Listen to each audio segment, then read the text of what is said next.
In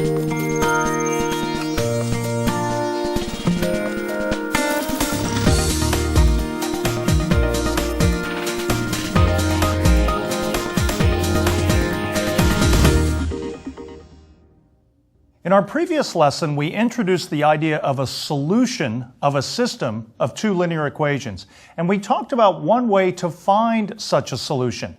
We called it graphing the two lines that correspond to the two equations in the system and looking for their intersection point.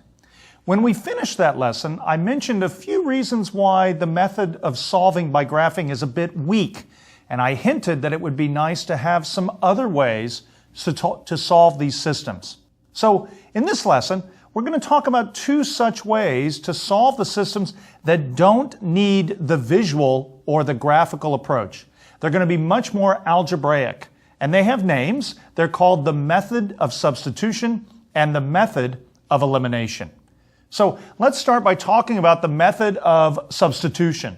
The method gets its name from the fact that you substitute information from one of the equations into the other equation and then solve this newly modified equation. The solution of that new equation is the solution of the system. So even though you're playing with the equations, changing them and making them look like new equations, it turns out that whatever you find for the solutions of those new equations is exactly the solutions that you wanted to the original system. So let's start with an example, a pretty straightforward example, and see how we use this method of substitution. Let's take the system 2x plus 3y equals 4 and negative 6x plus y equals negative 7. Now, I want you to notice that if you tried solving this system by graphing, like we had in the previous lesson, it would take a little bit of work. You'd have to change or rewrite these equations into something like slope-intercept form before you could easily sketch the graphs, and then you'd have to do some other work to look for that intersection point and so on. So instead of trying something like graphing, let's try solving this by what I'm calling substitution. So here's how. First, I'm going to add 6x, to both sides of the second equation, and it's going to give me a new equation. Y equals 6x minus 7. Now, in fact, I've now written that in slope-intercept form, but that's not my goal in doing that. The reason I've written that equation as y equals 6x minus 7 is that I now know that I can replace any y that I see with the quantity 6x minus 7. That's because y equals 6x minus 7. So I'm going to go back to the other equation in the original system, and anywhere I see a y, I'm going to substitute 6x minus 7. That's why we call this technique the method by substitution. And that other equation, instead of being 2x plus 3y equals 4, is now the same as 2x plus 3 times 6x minus 7 equals 4. I've substituted for y the quantity 6x minus 7. And now, if you look, there are no more y's in that equation. There's only one variable, and it's x. Now, it does appear a couple times, but there's just that one variable, x. So if I can now solve that equation for x, I'll be halfway to finishing this problem. So let's look at this equation. 2x plus 3 times the quantity, 6x minus 7, equals 4.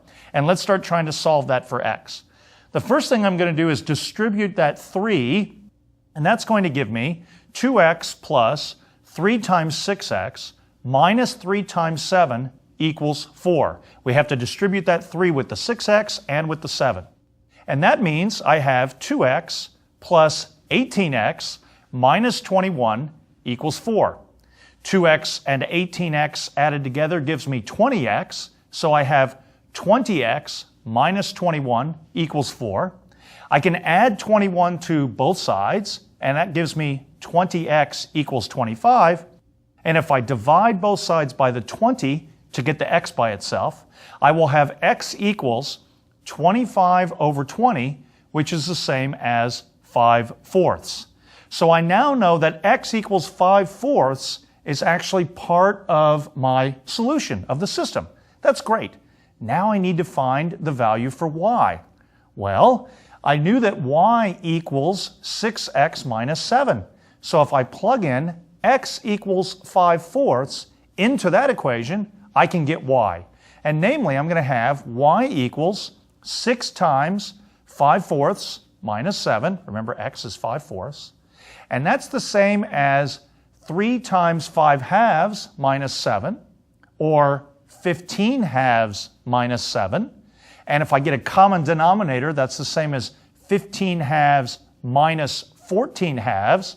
And of course, when you do that subtraction, you just get 1/2. And guess what? We now know the solution of our system, assuming we've done all the mathematics correctly.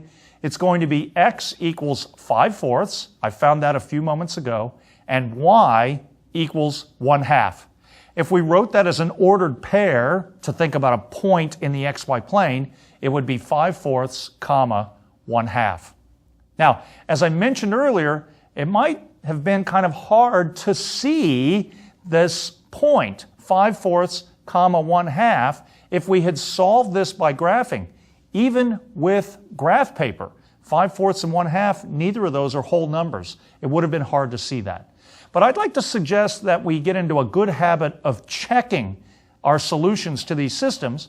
Let's do that with the equations by plugging in x equals 5/4 and y equals 1/2 into each of the original equations. Let's do that quickly. We start with 2x plus 3y equals 4. Plugging in x equals 5/4 and y equals 1/2 gives me 2 times 5/4 plus 3 times 1/2 equals 4. That's the same as 5/2 plus 3/2 equals 4, or 8/2 equals 4, or 4 equals 4. That's correct, so that's good to go. Let's try the other of the original equations. Negative 6x plus y equals negative 7. Plugging in the information for x and y gives me negative 6 times 5/4 plus 1/2 for y equals negative 7.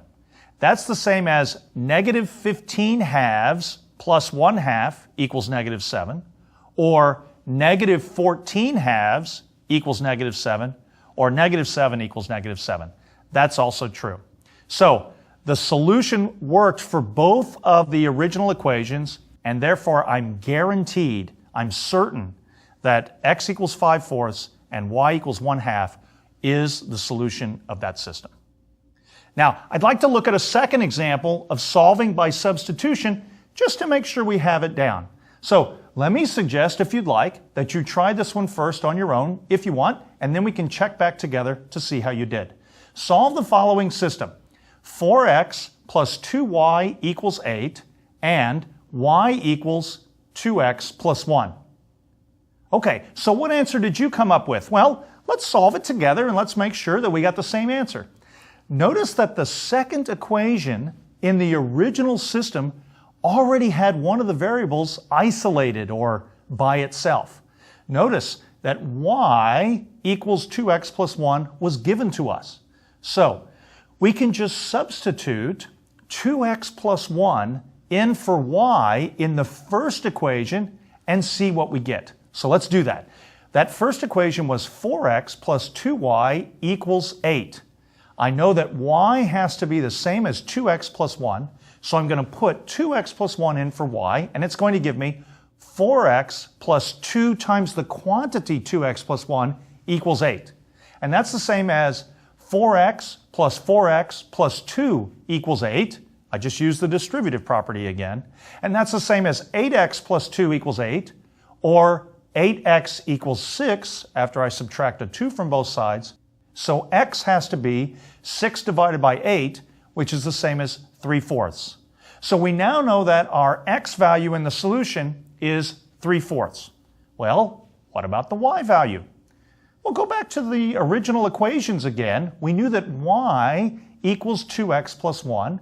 We now know that x has to be 3/4 in order to be the solution. So I'm just going to plug in 3/4 for x into the equation y equals 2x plus 1.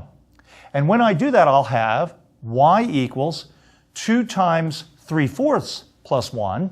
So y is 6/4 plus 1.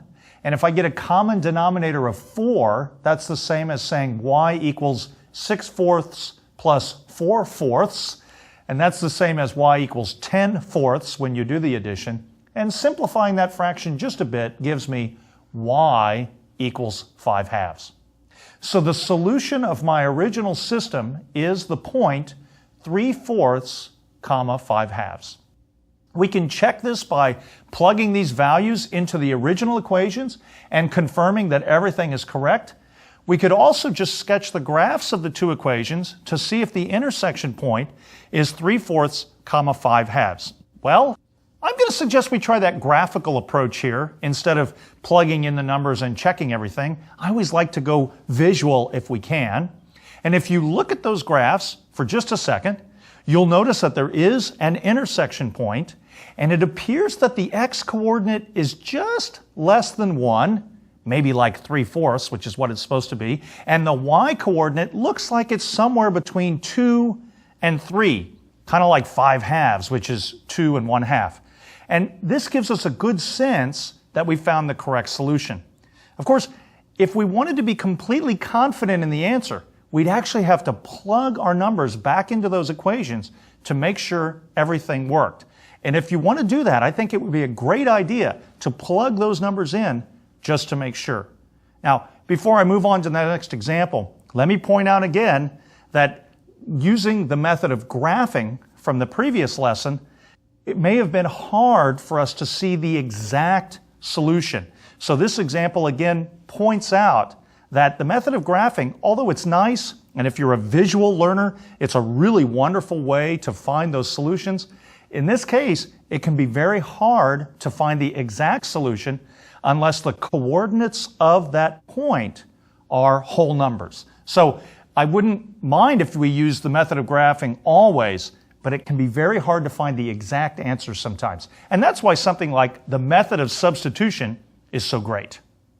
Now, I'd like to transition to another example of solving a system of equations where even the method of substitution might not be the best way to go. So let me walk through the example and hint at why I think a different method might be better in this example. Here's the example. The system is 2x minus 5y equals 12 and 6x plus 5y equals 36. Now I want you to notice something. There doesn't appear to be a natural choice for what to do in order to use the method of substitution. You don't really have one of the variables isolated in either one of the equations. Neither of the equations has something like x or y completely by itself. And it looks like we're going to have to do a fair bit of work just to get one of those variables by itself. So, although that work is not impossible to do, what I just mentioned, I think, is some motivation for why we might want to look for another method for solving this system. And in this case, there is another method, and that's what I want to talk with you about for the remainder of today's lesson. It's called the method of elimination. So let me demonstrate the method by working through the system that I just showed you and pointing out the different steps in the method.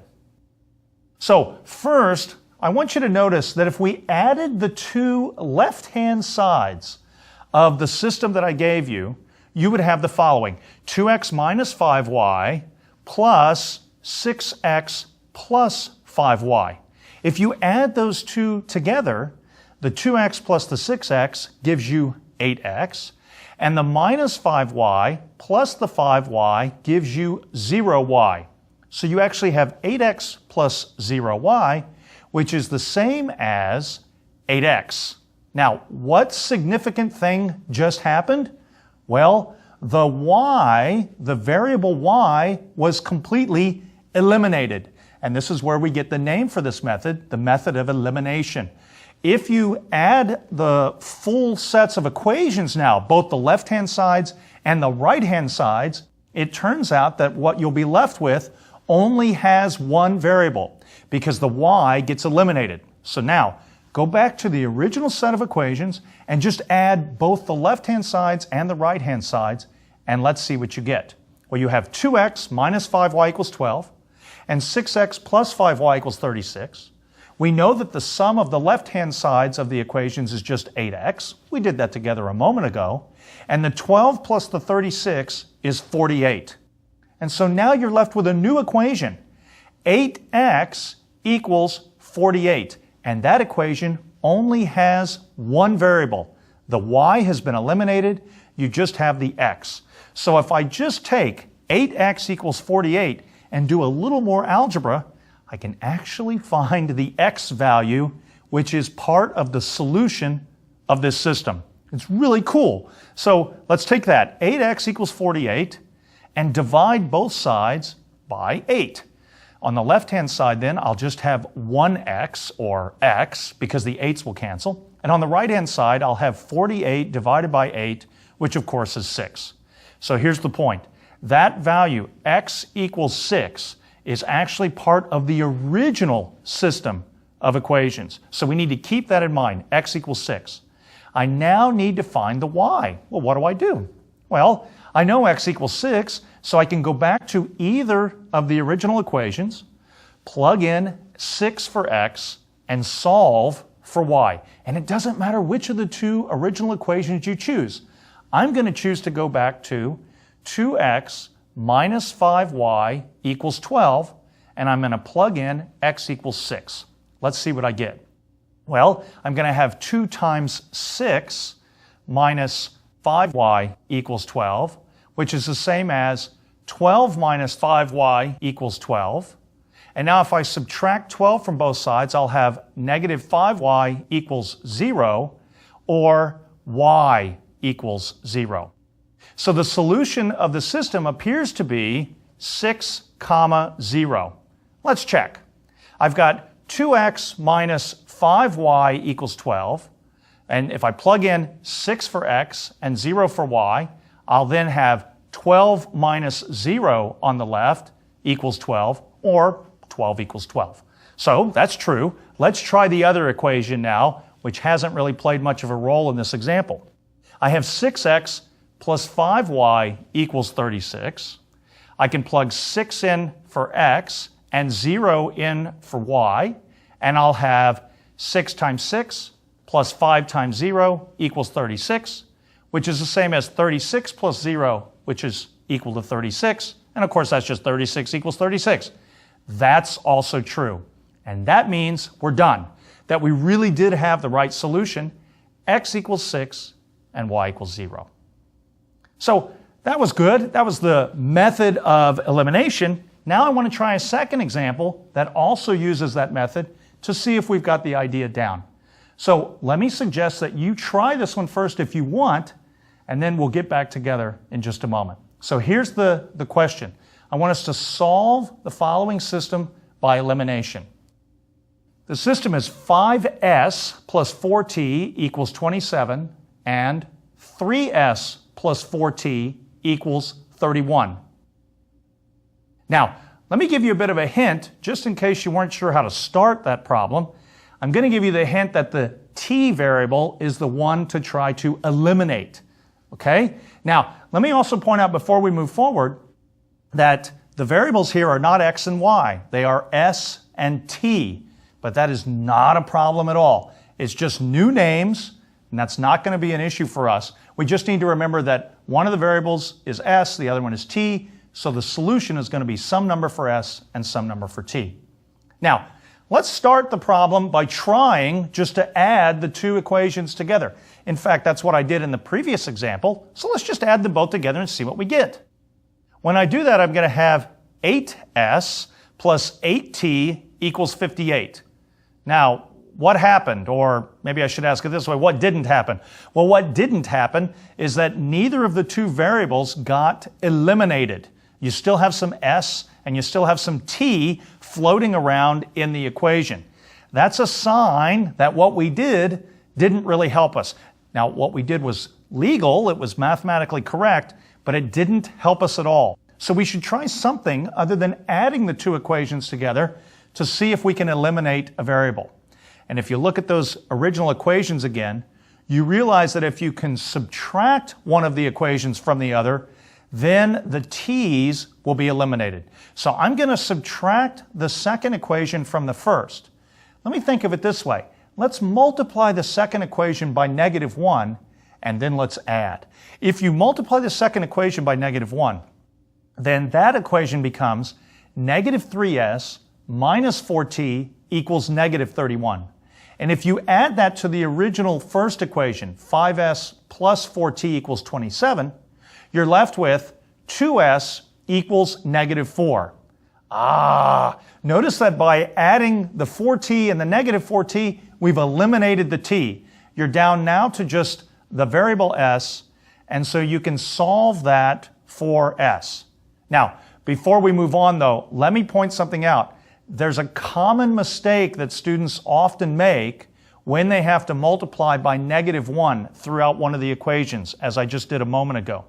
You have to make sure you distribute that -1 throughout the equation. So make sure that all of the signs become negative. In particular, I needed a -4t in order to get that eliminated.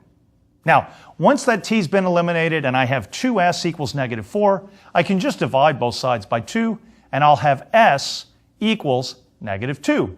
But of course, we're not done yet, because in order to find the solution of this system, I need a value for s, and I need a value for t. All I have right now is s equals -2. But if I just go back to one of the original equations and plug in s equals -2, I can solve for t. In this case, I'm just going to choose the second of the original equations and plug in s equals -2, and that'll allow me to find t. So let's do that here. We have 3s plus 4t equals 31. With s equal to -2, I need 3 times -2 plus 4t equals 31. So -6 plus 4t equals 31. Adding 6 to both sides gives me 4t equals 37.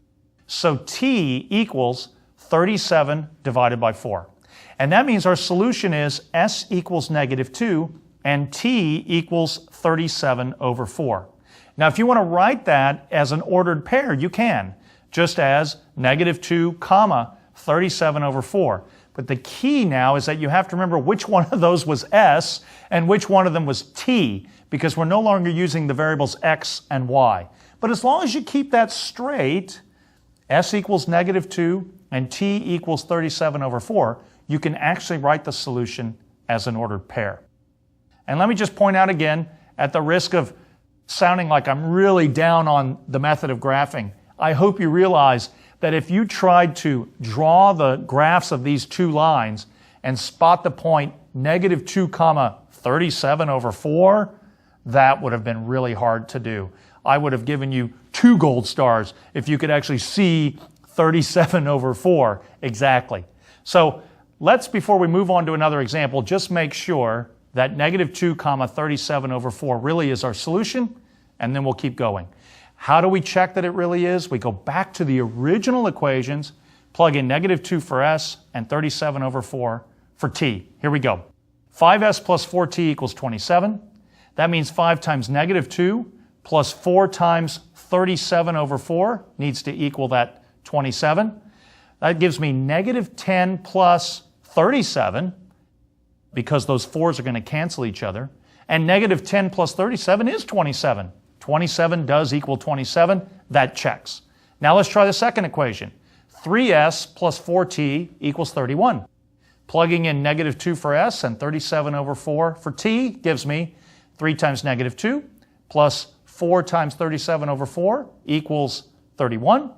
The left-hand side is just -6 plus 37, which is 31. And so those two values really make both equations work, or make both of them true. So indeed, I really do have a correct solution. Now, let's look at another example which appears, at least at the beginning, to cause us some trouble, but I don't think it really does. It's going to take a little more work, and if you're feeling pretty confident that you might be able to see what that work is, I want you to try stopping the video and trying it yourself. Let me give it to you first, and then we can do it together in just a moment. Solve the following system. -2x plus 15y equals -32, and 7x minus 5y equals 17. Okay, let's try this thing together now, especially if you didn't see exactly how to get started. Let's just start somewhat carelessly, if you want, by just adding the two equations together. Let's just see what happens. If you add the two equations together, you get 5x plus 10y equals negative 15. Well, x is still there and y is still there, so we didn't eliminate one of the variables, so that doesn't help us much at all. Okay, we've tried adding. Let's try subtraction. We did that earlier. Let's try subtracting the two equations, and if you do that, you get negative 9x plus 20y equals negative 49. Remember, you've got to distribute that minus sign throughout in order to do this correctly. But notice, the x is still there and the y is still there. Ugh, so this elimination doesn't look like it's helping. But it turns out that there's something else we can do in order to make the elimination work. We are allowed to multiply either of our equations on both sides by any constant that we choose. So we can just multiply, we've multiplied by negative 1 a couple times, but we can actually multiply by other numbers as well. And in this case, let's try multiplying the second equation by the number 3. Okay? You might have had that idea already, and if you did, that's fabulous. Let's try it together here. Take that second equation and multiply it by 3, and you'll get 21x minus 15y equals 51. And if you write that with the first original equation, negative 2x plus 15y equals negative 32, do you see what you might try? Let's try adding. If you add these two equations now, the y variable will be eliminated. So let's add them and let's see what we get. Well, the left-hand side is going to become 19x plus 0y, which is just the same as 19x, and the right-hand side becomes 19. And the huge thing that just happened is that the y variable was eliminated. You can now divide both sides by 19, and you just get x equals 1. And that means you're halfway home to the solution of this system. You can now plug in the 1 into either of the original equations and solve for y. Let me go back to negative 2x plus 15y equals negative 32 and plug in x equals 1. In that case, I'm going to have negative 2 times 1 plus 15y equals negative 32. That's the same as negative 2 plus 15y equals negative 32. Adding 2 to both sides gives me 15y equals negative 30. Dividing both sides by 15 gives me y equals negative 2. And that means my final solution, as long as I've done everything right, is 1 comma negative 2, or x equals 1, y equals negative 2. Let's plug the information in just to make sure that we've done everything correctly. You should always do these checks. So we go back to the original equations and plug in 1 for x and negative 2 for y. The first equation is going to then be negative 2 times 1 plus 15 times negative 2 equals negative 32. That's the same as negative 2 minus 30 equals negative 32, which is negative 32 equals negative 32, and that's correct. So that's good. Now let's try the other equation. 7x minus 5y equals 17. Plugging in 1 and negative 2 for x and y respectively gives me 7 times 1 minus 5 times negative 2 equals 17. That's the same as 7 minus a negative 10 equals 17. And those two minuses cancel each other, if you will, or turn into a plus, and you get 7 plus 10 equals 17, or 17 equals 17. And since we've made both of those equations true, we know that x equals 1 and y equals negative 2 really is the solution of the original system of equations. Well, we've talked in this lesson about two new methods for solving systems of linear equations. One was called the method of substitution, and the other was called the method of elimination. They both feel a lot like algebra, where we manipulate the symbols in the equations to get to our answers. They're much less visual or graphical compared to the method of graphing that we saw in a previous lesson. In our next lesson, I'd like to think some more about these methods, but I want to take the problems one step further. I want to talk about solving systems of 3 equations with 3 variables or 3 unknowns. It turns out that these problems aren't much harder than what you and I just did, but they do require a bit more work. And I look forward to talking about that in our next lesson.